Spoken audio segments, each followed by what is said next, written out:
Donc on y va, donc Bezrat Hashem, on va continuer le Daf Gimel du Yerushalmi Masechet Berachot.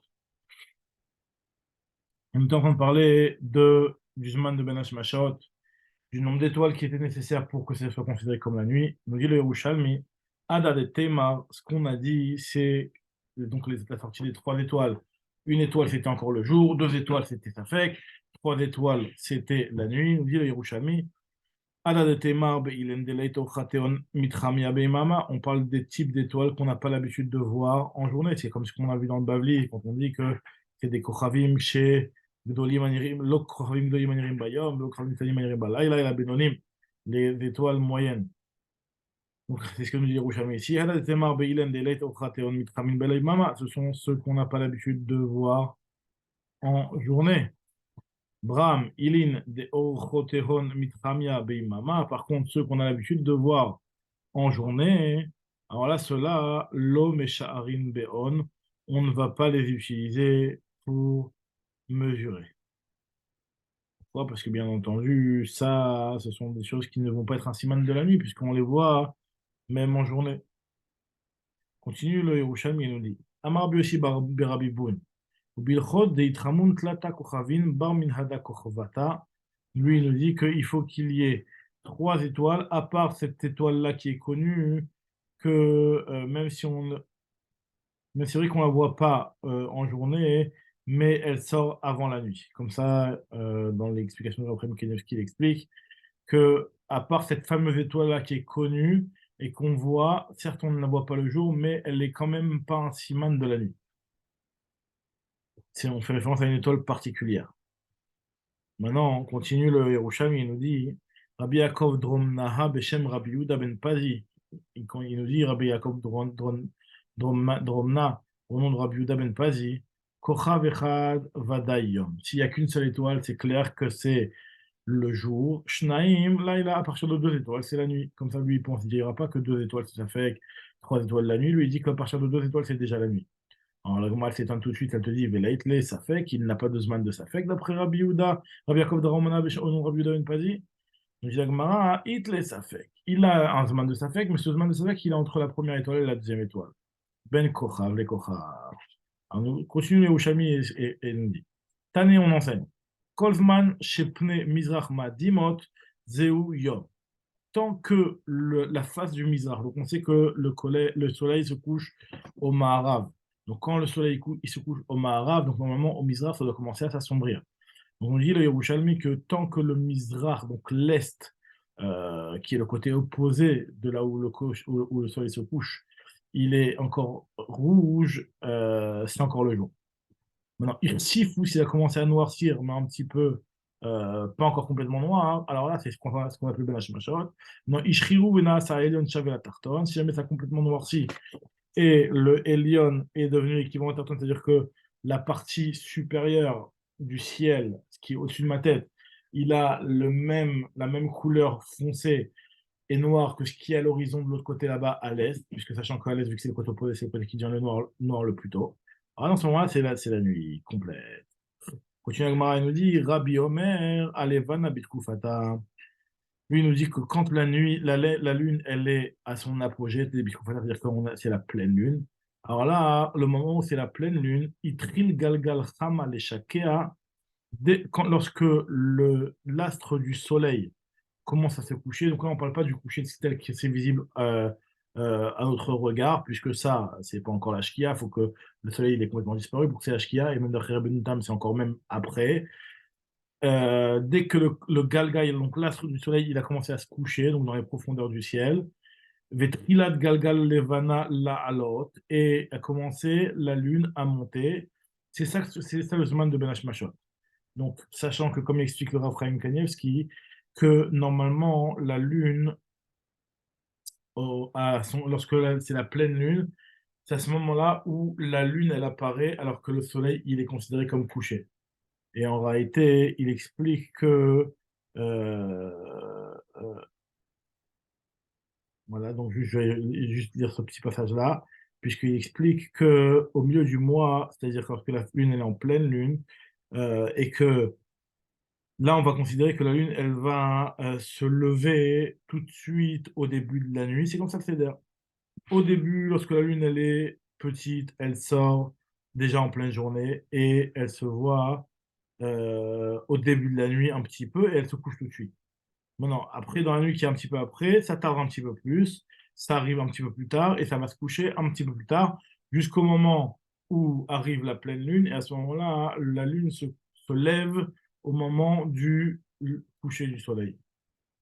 Où le soleil il est complètement couché. Voilà, ça c'est ce que c'est un petit peu la médecine qui est décrit dans l'explication du Rav Chaim Kanievski.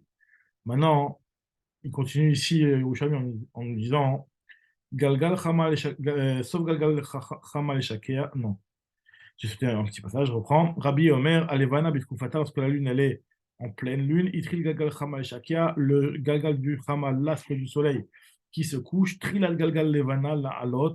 À ce moment-là, la Levana, la lune, elle monte et c'est ce qu'on appelle Ben Hashmashot.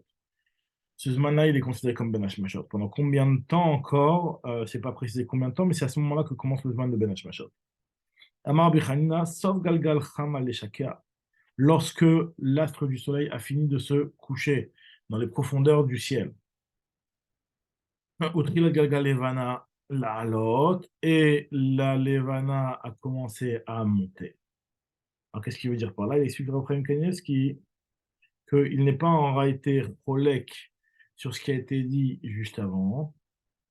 Il vient juste un petit peu corriger la braïta, puisqu'en réalité, la lune, lorsqu'elle est à son apogée, lorsqu'elle est en pleine lune, elle ne commencera à sortir qu'une fois que le soleil il s'est complètement couché.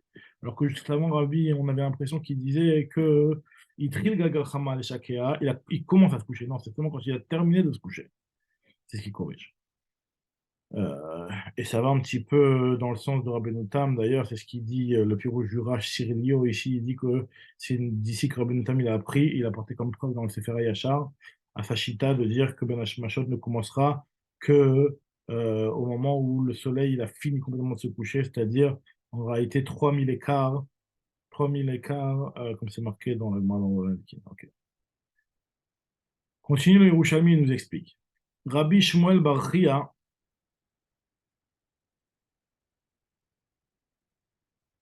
oui, je reprends Marvi Panina, ça Gagal Chama le Shakea avec Rilot Gagal Lebanan la Lot, Vetane Shmuel, Ken, il a aussi enseigné dans une braïta de la même manière que Ena Levana Zorachat, la Levana, la lune ne va se lever que Besha Shachama Shokat, Velo Shokat Besha Shachama Zorachat, et elle ne va pas se coucher au moment où le soleil se lève. Alors, c'est-à-dire que c'est pas au matin que la lune va se coucher, parce que le soleil va se lever. Et en réalité, le galgal du Hama, il commence à monter à partir du moment où le galgal de la Levana s'est couché. Donc ça, c'est seulement quand c'est en période de pleine lune. Bon, maintenant, Rabbi Shmuel Barabi Chia, Barabi Yehuda Beshem Rabbi Hanina, il explique que Itril Galgal Hama Leshakea, lorsque l'astre du soleil a commencé à se coucher, alors, il nous dit Itril, donc on est au début, donc on n'est pas à la fin. Adam Omed Berosh Ara Carmel, un homme se tient à la tête du Hara Carmel, Veyored Vetovel Bayam Agadol, il a le temps de descendre, donc le Hara Carmel, c'est une montagne qui se trouve à proximité de la mer. Donc nous on appelle le Hara Carmel celui qui est près de Haïfa, de la mer de Haïfa. Et donc, il a le temps de descendre à la mer, il a le temps de descendre, de se tremper et de remonter, de manger sa terouma. Et donc, en faisant une chose pareille, ça s'appelle qu'il s'est trempé en pleine journée. Chavaka bayom taval. Maintenant, Hadal et Temar, c'est ce qu'on te dit, que Beaoud Azil le Bekapundra. Ce qu'on est en train de parler, c'est seulement quelqu'un qui a pris un raccourci. Maintenant, Bram, Haoud Azal Isreta, Lobeda. On ne parle pas de quelqu'un qui aurait pris les vrais chemins, les chemins qui sont longs. On parle seulement de quelqu'un qui a pris le raccourci et qui est descendu vers la mer pour se tremper. Alors là, effectivement, ça va qu'il s'est trempé en journée. Et Zouyon Hashmashot. Continue au Shami, nous dit qu'est-ce qu'on appelle Ben Hashmashot? Amar Bitan Chuma, les tipa shel dam, ça ressemble à une goutte de sang. Chine Tunal Gabe Chada shel tiv, qui est donné sur la flamme et sur le tranchant d'une épée, et que Nirleka tipa lekan ou lekan, en réalité, la goutte, elle est coupée entre une partie à droite et une partie à gauche, c'est-à-dire qu'en réalité, il y a une partie qui est jour, une partie qui est nuit. Zéou Ben Hashmashot, c'est ce qu'on appelle Ben Hashmashot. Alors, qu'est-ce qu'il veut dire exactement par là, hein? Il nous explique qu'en fait, combien de temps ça dure, c'est le temps de couper cette goutte-là. Le chiour de couper cette goutte, qui est un sale chiour de Ben Hashmashot, il pense comme Rabbi aussi en réalité que c'est comme Erefaïn, comme ce qu'on verra, et le temps de couper une tipa, hein, c'est quelque chose qui est très rapide. Donc c'est comme Rabbi aussi qui pense que comment on appelle ça, le Ben Hashmashot, c'est qu'Erefaïn. C'est le temps d'un clin d'œil. Maintenant, Ezeu ben Hashmashot, Mishitishka Chama Mechila, Ezeu ben Hashmashot. Autre question, c'est Kol ben Hashmashot, dans notre avis. C'est Mishitishka Chama, Kedeshi Yalech Adam Khatsimil du Rabbi Nechemia. Rabbi Nechemia, il dit que c'est depuis le moment qui s'appelle Shkiat HaChama, donc depuis le coucher du soleil, jusqu'au moment de un demi-mille. Un demi-mille, sachant que un mille c'est 18 minutes, donc un demi-mille c'est 9 minutes.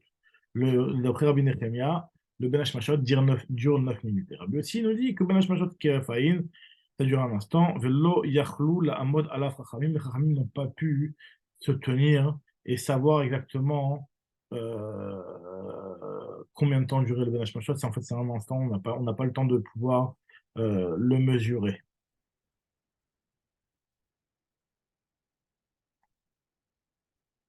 Maintenant, il y a Rabbi aussi, la Mora, qui te dit, Rabbi aussi, le Rabbi Acha. L'homme istabra sofrat simil de Rabbi Nechemia qui refaïn de Rabbi Yossi. N'est-ce pas qu'il est logique que le Ben Hashmashot de Rabbi Yossi vient après le Ben Hashmashot de Rabbi Nechemia? Amarli lui a dit, Oufana Saverken, moi aussi je pense comme ça. Rabbi Cheskia lo Amarken, et là, Kol Erefaïn Verefaïn, chez Bechat Simil de Rabbi Nechemia, ça fait coup. Rabbi Cheskia lui pense que dans le Erefaïn dans le RFAIN, dans le demi-mille de Rabbi Nechemia, c'est à ce moment-là que le RFAIN se trouve et on ne sait pas exactement à quel moment. Amar Rabbi Mana, donc voilà, on verra on reprendra cette suite, la Mishnah de Zavin, donc cette suite du DAF et le DAF Dalet, on reprendra la prochaine fois. Baruch Adonai L'Olam, Amen, Amen.